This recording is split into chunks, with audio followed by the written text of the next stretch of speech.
The house at 40 Hall, a merchant's ambition. This story begins with Sir Nicholas Rainton, a healthy haberdasher, who eventually became the Lord Mayor of London. This place was constructed in 1629. This was a transition period in English architecture, moving away from medieval styles towards more symmetrical classical looks of the Renaissance. The royal connection of this place is that in 1642, King Charles I visited 40 Hill just months before the English Civil War broke out. Legend has it, the king was trying to secure the support of wealthy merchants in the area. Over the centuries, the house passed through several families, the Walthamstones, the Mayors, the Bowles, each adding their own flavour to the interior and the surrounding land.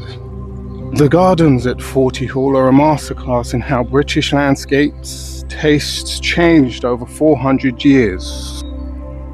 The walled garden, the highlight for most visitors, is an ornamental walled garden, originally designed for utility, growing food for the house. It was transformed into a pleasure garden. It features traditional box hedging, vibrant herbaceous borders, and a collection of old-fashioned roses. The cedar of Lebanon, standing tall in the grounds, is a massive cedar of Lebanon. These trees became status symbols for English country estates in the 18th century. Planting one signaled that the owner was wealthy, travelled, and had sophisticated tastes.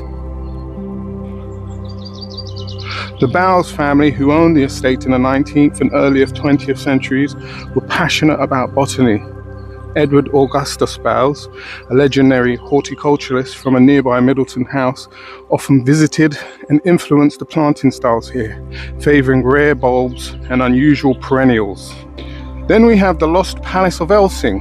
Before Hawty Hall was even built, the site was the home of the Elsyng Palace, a massive Tudor royal residence. Henry VIII stayed there frequently, and Elizabeth I spent part of her childhood at Elsyng. The palace was eventually demolished and Hawty Hill was built nearby using some of the salvaged materials. To this day, archaeologists still conduct digs on the grounds to uncover the palace foundations.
So when we look into the history of a place like Hawty Hall,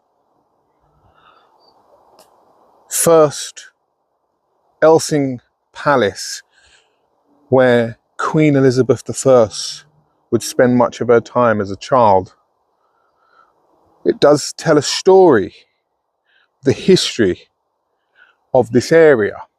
And part of telling that history are the magnificent trees that would be planted by people of those eras. For the people who plant these trees, don't expect to see them in their full majesty, like these sequoias here. There were some sequoias on the grounds of Hawty Hill, but more significant there was the cedar of Lebanon, which was brought here long before the sequoia, possibly named by John Lindley in honor of Duke of Wellington, who had recently passed away. The trees would have been discovered before, as we went through on a previous video, with the British Empire sending out expeditions. But these seeds, when brought back, that would be planted by the people who lived in a completely different England of the time, would plant these seeds as a way of showing their status. And these trees sculpt the skyline and the area and really hold us to the history of what was in this country. So Queen Elizabeth, she was seen as the Virgin Queen, as she had no offspring. And when she passed, that was the end of the Tudor era. So when she passed, the title of a royal, or the new king, was passed to James VI of Scotland, to become James I of England. And he believed in a divine right of king passed on by the gods, which caused a lot of, we'll just say, division between the royals and Parliament. So with his passing, his son, King Charles, was even more fervent in this belief. And this is why we saw in the foundation of Forty Hall by Nicholas Rainton, he would have been called upon by the royals to try and give tax, extra tax, because this king was constantly fleecing people so that he could fund his wars across Europe. People didn't want to pay for this, just like we don't want to pay for wars today, like in Ukraine and possibly Iran now, constantly paying for things that don't benefit us, but seem to just benefit people's egos. So Oliver Cromwell, a farmer who got voted in, who was fed up with this King Charles, who was exploiting his position, and I believe Parliament didn't have a say for 11 years under King Charles. This created a huge civil war. Now, when King Charles tried to get money from Nicholas Rainton, who founded Forty Hall, this Rainton was the mayor of London at the time, Lord Mayor, and he refused to pay for this extravagancy of the rules and was locked up at the Tower of London for not paying. Imagine that. A mayor who actually cares about London pushing back against an over-religious royal who was exploiting his position. Imagine that back then. Seems weird now. We have a mayor of London pushing a different religion. Whether that's right or wrong is not for me to say, but it's strange how history seems to repeat certain things. Some people say history rhymes, it doesn't repeat. We now have a king who's not religious in the sense of what King James and King Charles were in their belief of divine rulership through their Christian beliefs. We now have a king who seems to be bowing down for Islam, and a mayor who has people bowing all over Trafalgar Square, wasting our money on certain things in the city rather than fixing crime and whatnot. And these trees, planted by the people of this area who stood up against the royal, refusing to pay taxes to him, they were planted by people who cared about this area, people who cared about the country and what was happening, and wanted to leave something for future generations to get the benefit of. And the reason why I talk about this is because this park next to Forty Hall, Whitewebs Park, has some controversy at the moment, where the Tottenham Football Club wishes to tear down some amazing sequoias I'm going to show you soon. Trees that would have been planted here when this was part of Chayside Farm. Back then, they believe, from some of the research I've done, that the Victorians, to show their status, would plant these exotic trees, knowing they wouldn't see the full growth of them, but hope their children would, and future generations would see the beauty of these trees that were brought over in a different time.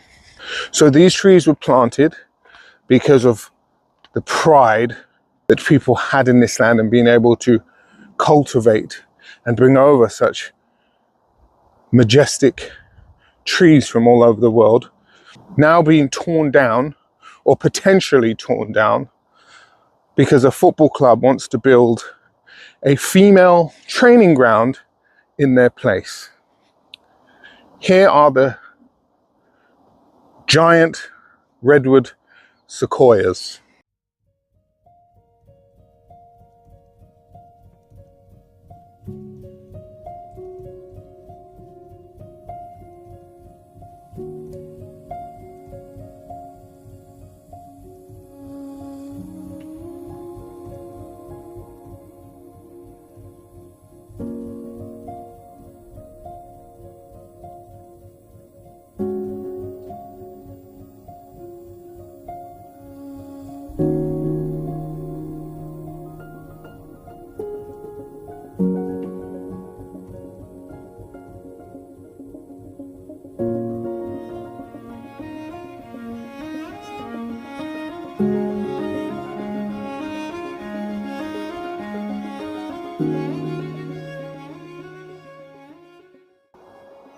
Now, as we get closer, I will show you more of these sequoias. As we walked through the grounds of Forty Hall, we saw the huge cedar of Lebanon tree. That would have been a status symbol, possibly planted by one of the owners like the Bowes or the Mayors, maybe Rainton himself. When we look into the time that these trees were discovered and brought over, it kind of lays us in a foundation of understanding the politics of that era.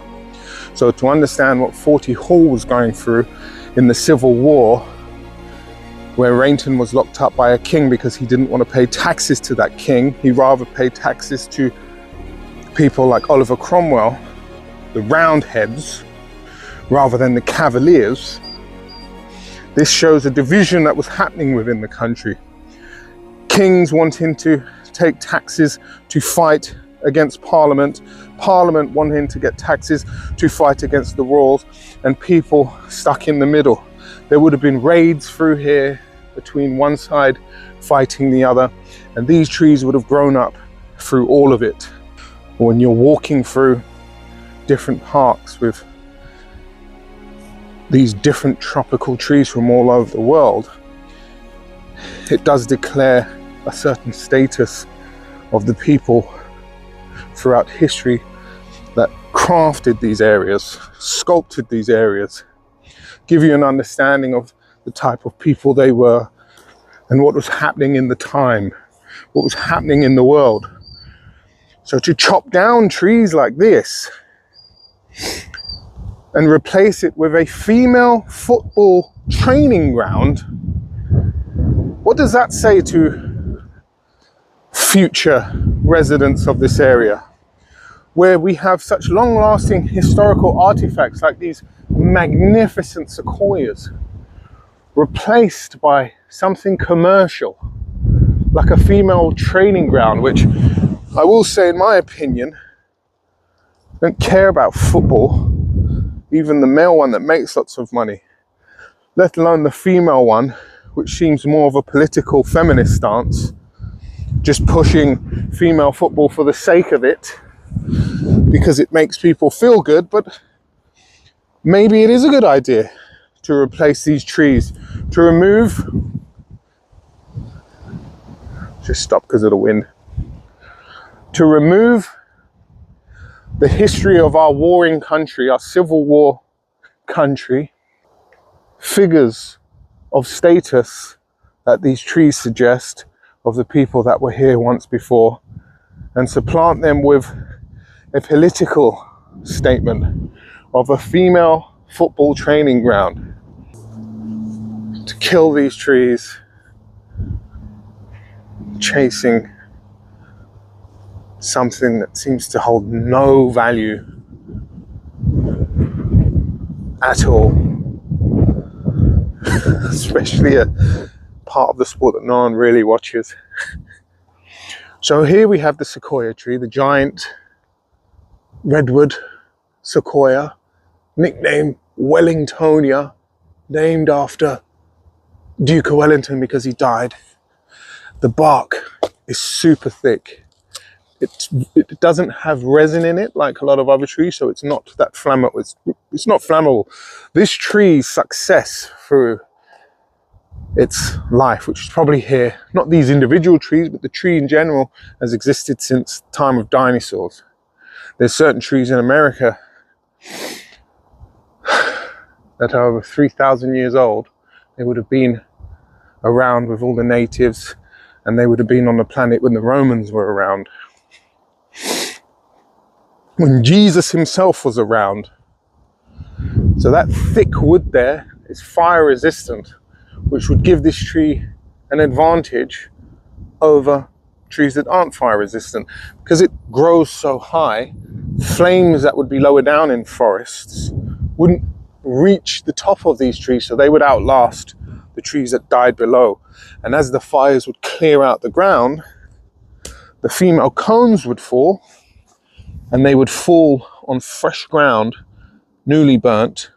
The seeds would pop out, and that would allow those trees to get a head start. The needles on these trees, when crushed, have an aniseedy smell. They have these clasping needles that come out. When you push back on them, they hook into your finger. You get male cones and female cones on the same trees. The male cones tend to be at the end, and they pollinate in the spring. The female cones start off green. There's some there. Cluster of the female cone. And as they fall, they slowly spit their seeds out. And these trees grow 1 billion times larger than the seeds that they give out. They have low peduncular branches that hang low at first, but as the tree develops, those branches are pulled way above the canopy. But because this isn't their natural habitat in the UK, they obviously can't grow as high as they would in America. They prefer the western coast of California. They like to grow on the west slopes of mountains. They like moist air. They prefer it warm. We do have some large ones in this country. They're probably the largest trees to grow here, apart from some very old oaks. Oaks being more of the national tree of England. These trees here, these sequoias here in particular, speak of a history of the people, as I said before. And in my opinion, trees like this should not be allowed to disappear.